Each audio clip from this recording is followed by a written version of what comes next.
Então, beleza. Essa experiência é dividida em duas partes. A primeira parte, a gente vai falar um pouquinho de ponto de fusão, ponto de ebulição dos compostos iônicos e covalentes.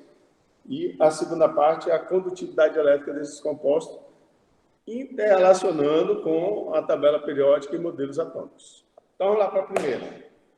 Vou pegar uma espátula. Aqui eu tenho... vou pegar uma espátula, vou acender aqui o bico de Bunsen.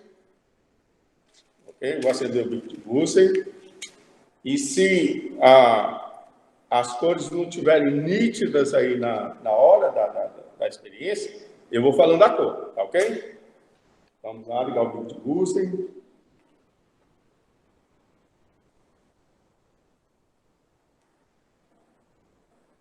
Ó, gente, é a primeira vez que eu estou fazendo assim, ao vivo, assim, a prática. Aí eu tentei organizar da melhor forma possível, fiz o teste, o distanciamento.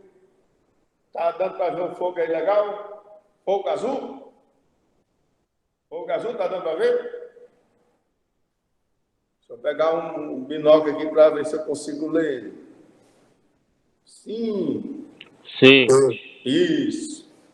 Aí, o primeiro que eu pegar é o cloreto de lítio. Cloreto de lítio. Ó. Cloreto de lítio, a fórmula é LiCl. Lítio é metal da família 1 e o cloro é ametal da família 17. Então, ligação entre metal mais ametal é do tipo iônica, por transferência de elétrons. Aí eu vou pegar um pouquinho de cloreto de lítio, ok? Ó, é um sólido branco. Vou colocar na chama. Vou ver se derrete. Mas qual a cor que vocês estão vendo aí na chama? Fala no microfone, rapaz. Vermelho. Muito bem. O lítio é o espectro vermelho. Quem foi o cientista a primeiro a explicar a emissão de luz? Foi Bohr. Bohr disse que os átomos, os elétrons dos átomos, absorvem energia e saltam para a camada mais energética. Quando retorna a camada de origem, devolve energia na forma de luz. No caso aqui, a luz vermelha. Não derreteu. O cloreto de lítio não derreteu, porque é um composto iônico. O composto iônico tem alto ponto de fusão e de ebulição. Então, essa temperatura aqui não é suficiente para destruir o retículo cristalino, os íons interligados, a força de atração entre eles é grande, e essa energia aqui do bico de Bunsen não foi suficiente para fundir o cloreto de lítio. Então, o cloreto de lítio não derreteu. Ok? A Janaína aqui do meu lado, daqui a pouco eu vou mostrar a Janaína para vocês, que é a nossa auxiliar de laboratório. Aí, está conversando aqui, daqui a pouco ela vai pegar água para a gente colocar o cloreto de lítio. Não deve. Muito bem. Agora nós vamos para o covalente. Ligação covalente é entre regra geral, gente. Obviamente que tudo tem uma exceção. Mas, no geral, a ligação covalente ocorre entre átomos ametal com ametal com hidrogênio. Ok? E o covalente que a gente vai pegar aqui é a ureia. Ureia, qual é a fórmula da ureia? CH4N2O. O C é um ametal da família 14. O H é hidrogênio. O N é um ametal da família 15 da tabela periódica. E o oxigênio é um ametal da família 16. Tudo bem? Então, aqui não tem metal na estrutura. Aí é molécula, forma moléculas. Não tem íons. Então, é ligação covalente. Aí nós vamos colocar na chama do bico de Bunsen. A ureia. Rapaz! Como é que é a ureia? Que cor é a ureia? Você sabe qual é a cor da ureia?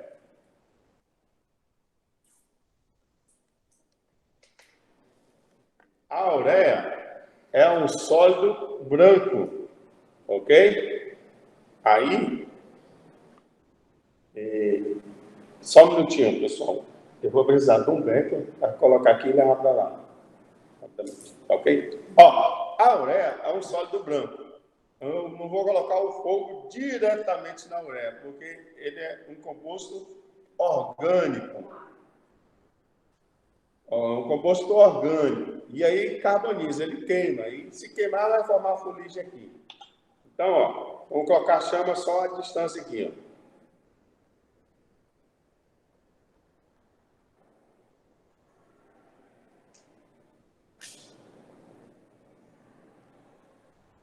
Ó, já derreteu.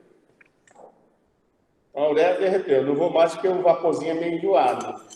Tá ok? Vou levar para lá. Então a ureia, só um pouquinho no fogo que ela ficou, ela derreteu.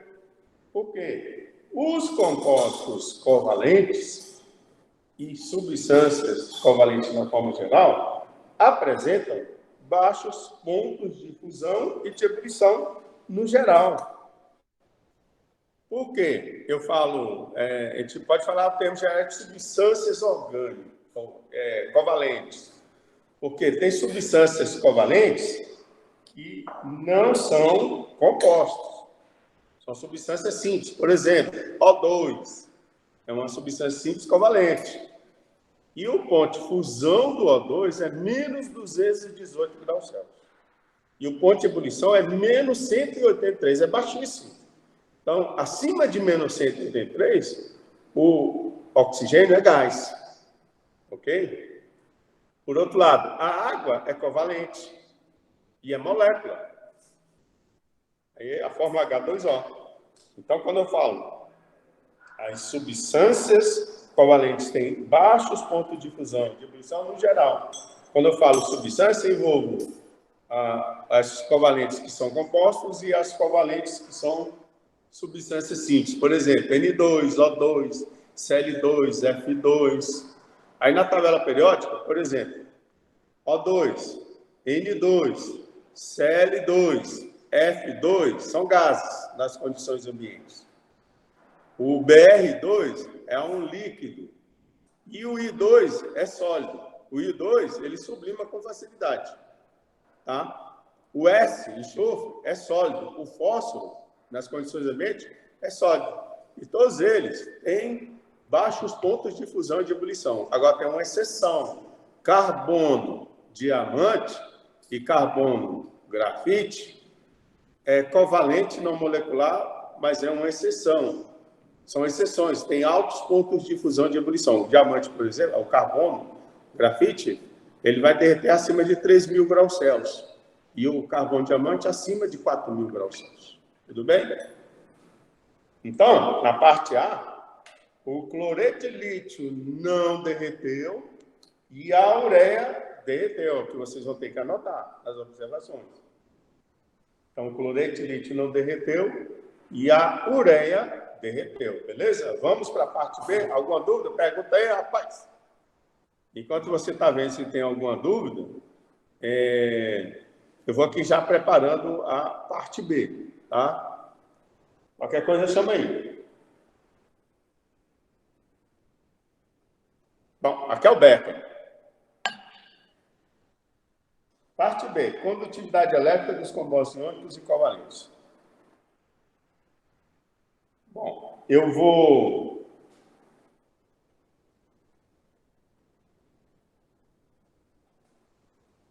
Se eu pegar aqui, por exemplo, o metal, ligação metálica, metal é bom condutor de corrente elétrica, não se discute, tá ok? Mas os iônicos e covalentes dependem de condições.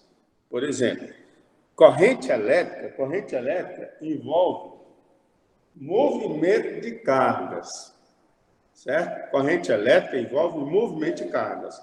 Então, por exemplo, nas ligações metálicas, nós temos elétrons livres nas últimas camadas dos átomos metálicos, movimentando livremente. E aí, se você inserir uma diferença de potencial, um polo negativo e positivo, aí os elétrons migram na última camada dos átomos metálicos do polo negativo em direção ao polo positivo, já que é eletronegativo. Significa dizer que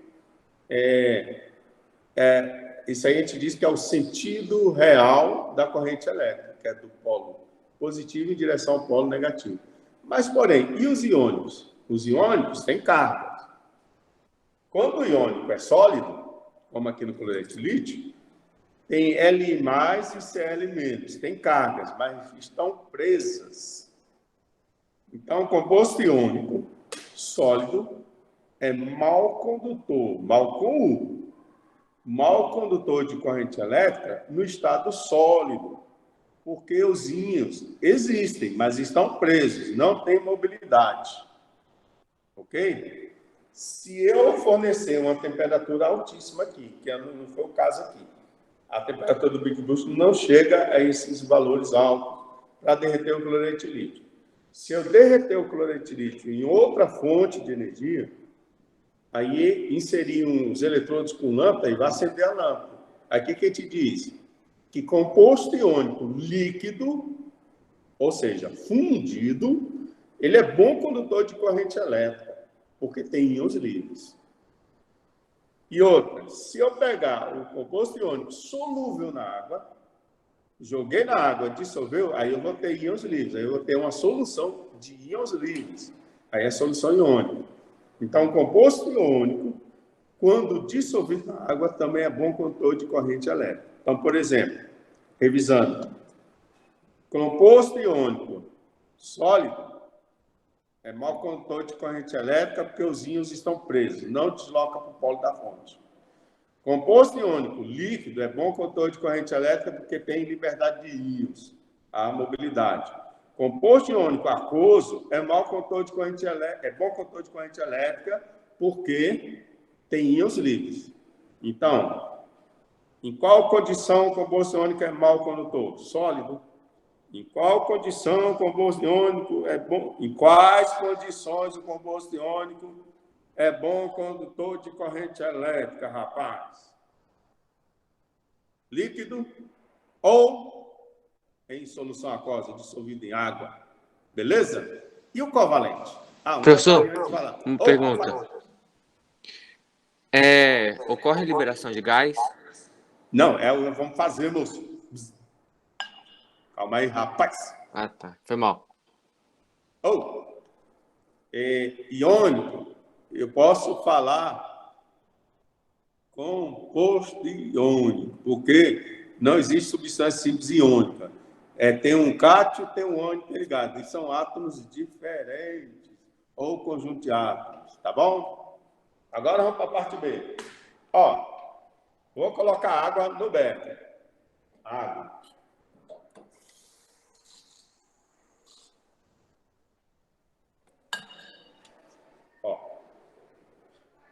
Coloque água no becker. Eu coloquei mais para ter um visual melhor. Vou até colocar um pouquinho mais aqui. Coloque água no becker. Está pedindo 100, mas eu vou colocar mais. O visual aí, rapaz. Tá dando para ver a água aí? Aí eu vou inserir. Isso aqui é grafite. Está ligado aqui na fonte.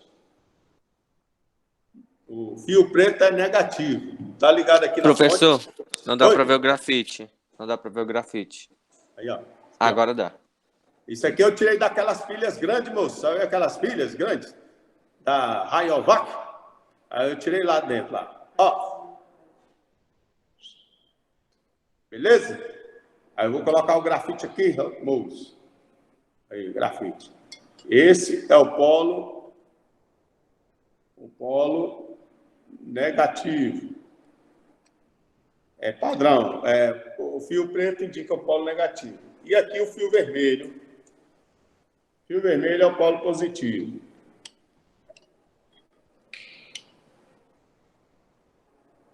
Aí, só tem água aqui. Água é covalente molecular, só tem moléculas.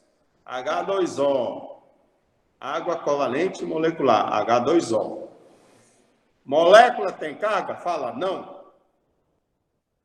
Tem não. Não. Muito bem, é o Guilherme. Então, molécula não tem carga. Aí, vou ligar a fonte. A fonte vai estar em 12 volts. Aí eu vou ligar a fonte. Vamos ver o que acontece. Tá vendo algumas bolinhas aí na água, alguma coisa assim? Subindo? Tamo não. Então, é mal condutora de corrente elétrica. Ou covalente sólido. Tem moléculas presas. Não tem carga e muito menos mobilidade. É mal condutor de corrente elétrica. Covalente líquido. Tem moléculas. Molécula não tem carga, rapaz. E tem mobilidade, mas não tem carga. Então, covalente líquido é mal condutor de corrente elétrica. Covalente gasoso, o ar aqui tem N2, 78%, O2, 21% e outras coisas mais. Tu fica levando constantemente choque no ar? Não, porque é mau condutor de corrente elétrica. Tem moléculas livres e molécula não tem carga. Então aí, ó, nessa parte B, procedimento B, quando eu inserir os dois eletrodos de grafite na água pura, não aconteceu nada. Então, não liberou gás, não ocorreu nada. Ok? Porque não houve reação química e, em meio aquoso, usando eletricidade, promove uma reação química, que no caso aqui não ocorreu, que a gente chama essa reação química de eletrólise. A eletrólise é justamente a quebra da molécula de água, mas aí para quebrar tem que ter íons. E aqui não tem íons, só tem moléculas. Estavam livres, mas não tem. Então, covalente sólido, covalente líquido, covalente gasoso é mau condutor de corrente elétrica. Uma observação: só tem um covalente que é bom condutor de corrente elétrica, que é justamente o carbono grafite. Mas é por que isso? Porque o carbono grafite não é molecular. São átomos de carbono interligados, assim como semelhante a metais interligados. E esses átomos de carbono interligados, formando uma estrutura, permite ter elétrons livres. Aí o grafite é o único covalente puro, bom condutor de corrente elétrica. Tá? Por isso que é muito usado grafite em eletrólise, em pilhas, etc. Ok? Então, aí na parte B, procedimento B, então não ocorreu nada. Aí, eu vou manter, sem retirar os eletrodos, eu vou colocar um ácido aqui dentro. H2SO4, ácido sulfúrico. H2SO4 é covalente. O ácido sulfúrico puro é mau condutor de corrente, que é covalente líquido. Só que eu vou jogar o ácido na água. Vamos ver? Então, vou colocar o ácido na água. Aí vai ser o... Não, foi mal, eu pulei um item, rapaz. Eu vou colocar o cloreto de sódio, moço. O ácido é depois. Cloreto de sódio é NaCl, é iônico. Os íons aqui estão presos. Aí eu vou colocar o cloreto de sódio aqui na água e mexer com bastão de vidro. O cloreto de sódio. Aqui, os íons estão presos. Aí, ó. Já tá para ver o gásinho saindo? Não. Já dá para ver o gásinho saindo? Não. Aqui no grafite. Professor, o senhor precisa botar o pote mais pro meio, porque não tá dando para ver nada. Aí, agora. Obrigada. Deu? Melhorou. Deixa eu ver se aqui. Ó. Aí que torrou a água. Deixa eu dissolver.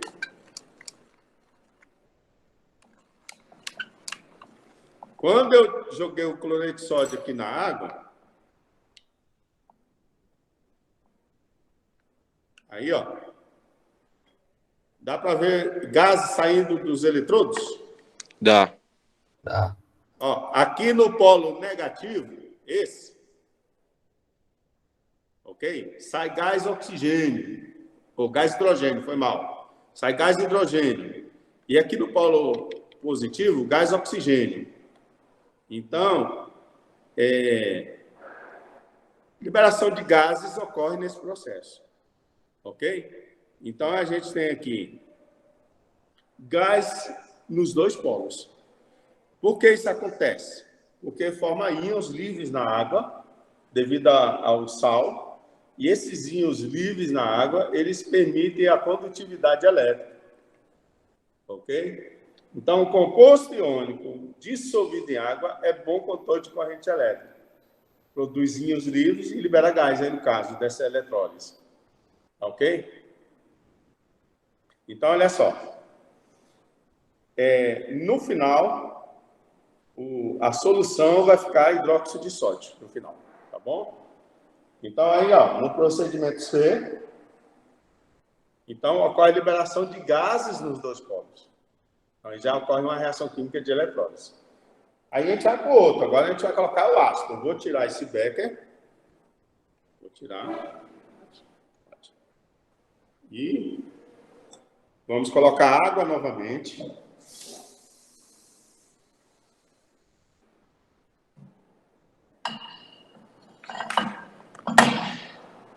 Água novamente. Os grafites, o polo negativo e o polo positivo. Ok? E vou colocar o ácido. O ácido, como eu falei, é covalente. Covalente. E eu vou colocar na água. Vamos observar.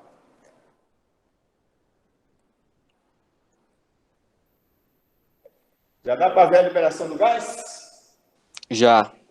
O que acontece com o ácido? Ácido puro é covalente.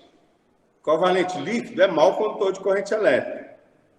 Quando a gente coloca o ácido na água, o que ocorre com as moléculas de ácido? Quebra as ligações covalentes na parte onde tem hidrogênio. Aí vira H+, e SO4, 2-. Aí eu tenho íons livres. Então, toda vez que colocar ácido na água, ocorre um processo chamado de ionização, e esse processo de ionização tem íons livres e torna o meio bom condutor de corrente elétrica. Então, ácido em água sofre ionização e, consequentemente, é um meio bom condutor de corrente elétrica.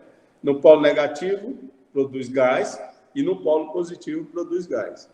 Gente, vamos dizer assim que existem uma grande quantidade de eletrólise no mundo industrial para produzir novos materiais. Uma dica na eletrólise. Nos eletrodos são produzidas as substâncias simples.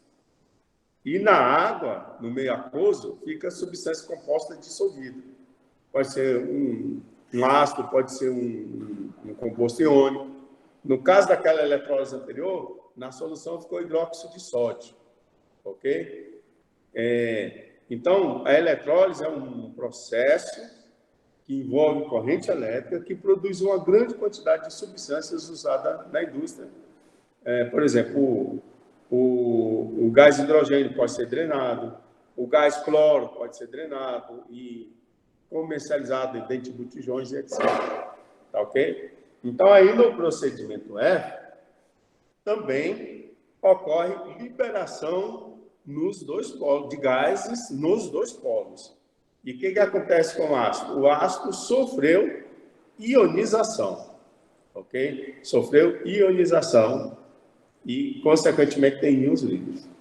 Revisando tudo, o composto iônico tem alto ponto de fusão, alto ponto de ebulição, é mau condutor de corrente elétrica no estado sólido, é bom condutor de corrente elétrica derretido, fundido, no caso, ou dissolvido em água. Covalente. Os covalentes apresentam, de forma geral, baixos pontos de fusão e de ebulição, são maus condutores de corrente elétrica no estado sólido, líquido e gasoso, e são bons condutores de corrente elétrica quando sofrem ionização. No caso dos ácidos, ioniza em água. Agora, existem outras ionizações. Por exemplo, um raio. quando um raio sobe ou um raio cai, algumas moléculas de ar sofrem momentaneamente ionização, aí se tornam condutoras. Processos radioativos que vocês estão estudando agora. Radiação alfa é ionizante, ela consegue ionizar o ar. O ar fica momentaneamente condutor de corrente elétrica. A radiação beta é ionizante, promove ionização. E a gama também, só que a radiação alfa tem alto poder de ionização, a beta tem médio poder de ionização e a gama tem baixo poder de ionização, porém alto poder de penetração. Ok? Então, a radiação ela pode ionizar moléculas simples e até moléculas complexas, como DNA, por exemplo. Ok? Daí os efeitos da radiação no organismo. Beleza? E um último detalhezinho. Não está aí na prática, mas eu vou fazer, que faltou falar. Jonathan, me arruma um álcool etílico, por favor. Ó, aqui é a água. H2O, beleza? Aí só tem água. Tranquilo? H2O. Eu vou colocar os grafitos. Polo positivo, polo negativo. Pode ser comercial. Ó, aqui é etanol. Etanol é C2H6O. Formato de moléculas. Aqui também é mau condutor de corrente elétrica. A água, H2O. Aí eu vou colocar o álcool na solução. Colocar o álcool na solução. Coloquei. Aí está o álcool dissolvido na água. Dá para ver liberação de gás em algum momento aí, rapaz? Eu não estou vendo nada. Porque não libera, aí virou uma solução de moléculas livres. Aí quando tem numa solução líquida moléculas, elas estão livres, com mobilidade, mas aí é solução molecular. Solução molecular são soluções que têm moléculas, e molécula não tem carga. Se não tem carga, é mal condutora de corrente elétrica. Só para revisar mais um pouquinho, covalente sólido, covalente líquido, covalente gasoso e solução molecular é maus condutores de corrente elétrica. O ar atmosférico, tirando a poeira, tem N2 e O2 principalmente, é uma solução molecular. É um monte de moléculas livres. Gasolina e álcool, solução molecular. Açúcar, sacarose que você tem em sua casa e água, é solução molecular. Beleza? Quando é que você vai saber que houve ionização? Das substâncias que a gente mais trabalha normalmente no nosso dia a dia de laboratório, a natureza em si, são ácidos. Os ácidos sofrem ionização em água. Beleza? Então, vão respondendo aí. Qualquer dúvida, chama aí. Deixa eu só compartilhar a tela aqui para qualquer dúvida do papel.